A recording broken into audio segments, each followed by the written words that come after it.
ভারতের সাবেক প্রধানমন্ত্রী মনমোহন সিং মারা গেছেন। তার মৃত্যুতে 7 দিন দলীয় সব কার্যক্রম বাতিল করেছে প্রধান বিরোধী দল কংগ্রেস। আজ সরকারি ছুটি ও 7 দিনের জাতীয় শোক ঘোষণা করেছে কর্ণাটক রাজ্য সরকার।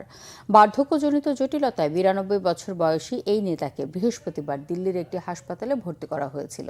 রাতেই মারা যান তিনি। তার শেষকৃত্য পূর্ণ রাষ্ট্রীয় মর্যাদায় সম্পন্নের সিদ্ধান্ত নিয়েছে কেন্দ্রীয় সরকার।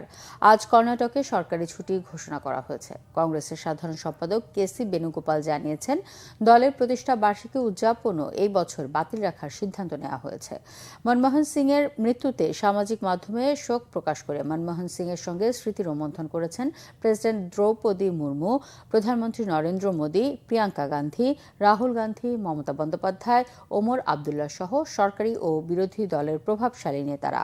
কংগ্রেসের নেতৃত্বাধীন ইউপিএ জোটের আমলে 2004 থেকে 2014 সাল পর্যন্ত 10 বছর 2 মেয়াদে ভারতের প্রধানমন্ত্রী ছিলেন মনমোহন সিং।